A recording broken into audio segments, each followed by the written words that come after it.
You stop looking for it in a way as though it's going to show up in a job title, in a career, in a relationship, in a city.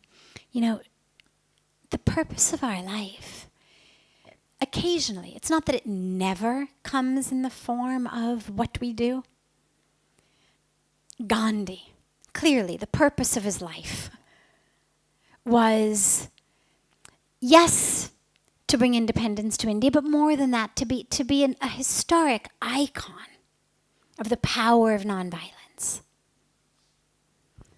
Yes, we could look at him and say that was what he was put here for.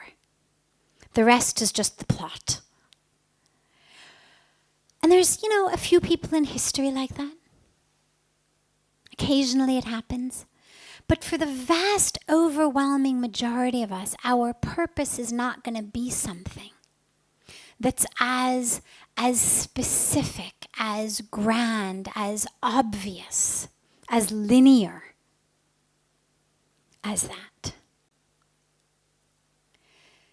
The ultimate purpose of why we're here, according to the spiritual tradition, is to realize your oneness with God. To realize the truth of who you are. That divine truth within you. And when you realize that, then whatever you do, you become a blessing to the world. Because whatever you touch,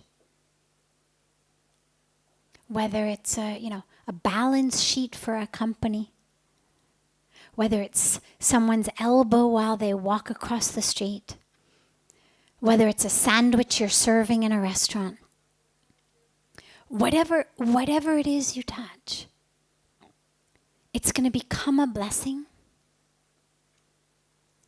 through the fact that it's coming from you. And how you serve it and how you do it and who you are as you're doing it is going to have a ripple effect on the people around you and on the world around you. And so never think that anything is too small. Because the purpose is never one that's measured by grandeur or bigness or fame.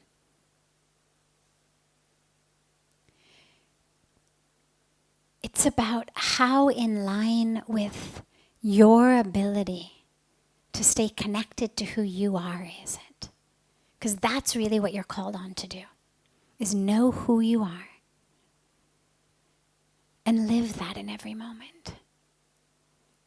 And who you are is not a CEO or a secretary or a mail clerk or a window washer. That's not who you are. That's just what you do.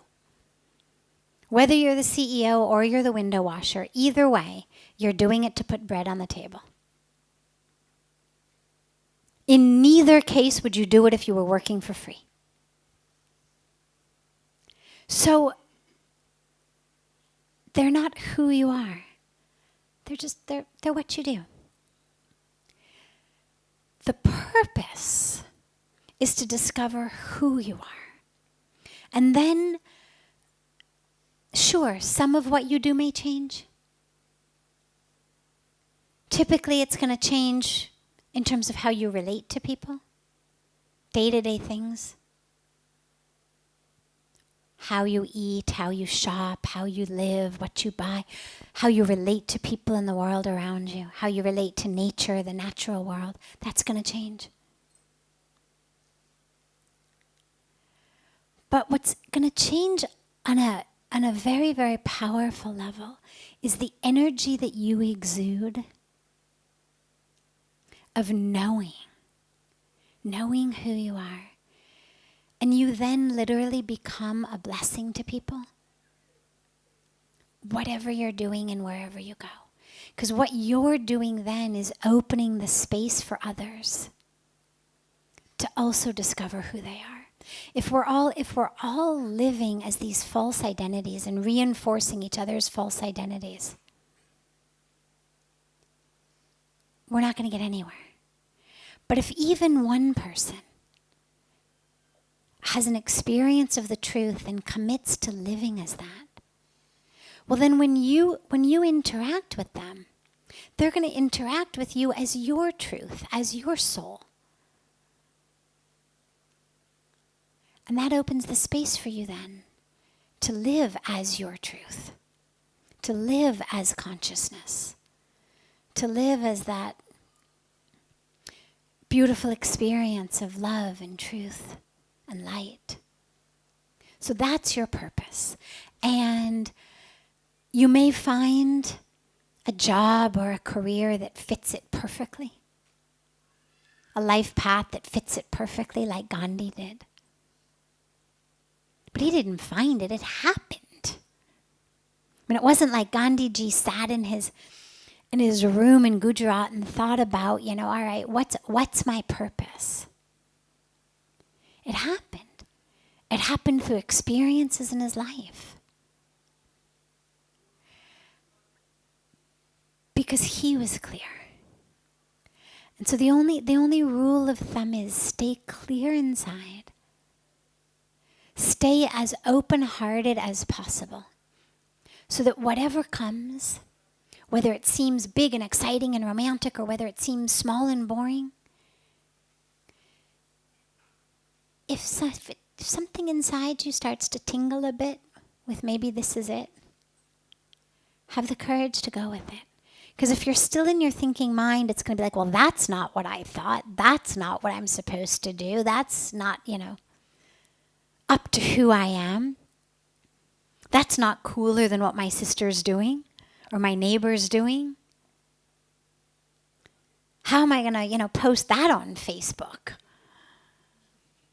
If that's the criteria that we're using to measure and judge, then we all get lost. We have great social media profiles. We get lots of likes and comments, but haven't found your purpose. And every day, again, you've got to make up the face. Got to find, the right plate of food, the right cappuccino, the right sunset, because, you got to post that again. Because it's not just about making an image, it's about holding it, sustaining it. It's a train to nowhere.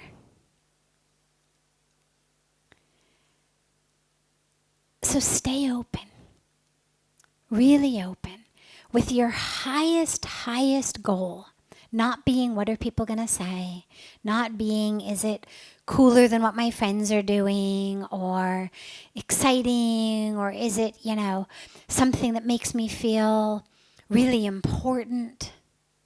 Because, your purpose may be something that has nothing to do with your job. Nothing to do with it. The example I always give about this is, see those poor people who are chopping big rocks into medium-sized rocks and medium-sized rocks into small rocks on the side of the roads here in India. When they do road construction, despite the fact that we've had technology of laying roads for God knows how many decades, nonetheless, here it's still done by manual labor of people literally by hand chopping rocks into little pieces that then become the gravel. And sure, on the one hand, it's good. It keeps people employed. On the other hand, I just wish there were a different way to keep people employed. But it's obvious. They weren't put here on earth to chop rocks. That's not a life's purpose. That's not a dharma. But maybe their life's purpose is to bring home enough money that their daughter can get educated. And their purpose is to be the first family in their village whose daughter goes to school. And that's a purpose. But if while they're chopping rocks, what they're thinking is, well, this is stupid, this is a waste of time, I'm meant for something much bigger than this, forget this, they're going to miss. They're going to miss what the purpose is. And they may never know what the purpose is. They may have passed away. Because chopping rocks on the side of the road is not, one that comes with lots of health benefits. They may have passed away long before the trickle impact of sending their daughter to school became seen in the village. And one of the young girls of one of the other houses ended up becoming, the prime minister, who knows what, or a scientist who discovered a cure for cancer, whatever she became. But she never would have gotten sent to school if her parents hadn't seen them send their daughter to school. Now this is the kind of stuff we don't know. Sometimes we may, at some point in our life, catch a glimpse of, that's what it was about. But sometimes we may not. And this is why in the Bhagavad Gita, Lord Krishna is just so clear and emphatic about just do your duty for God's sakes. Don't worry about what you'd rather be doing. Just do your duty. Chant my name, take my name, surrender to me. Know that I'm in charge and I'm looking out for you and for the whole world.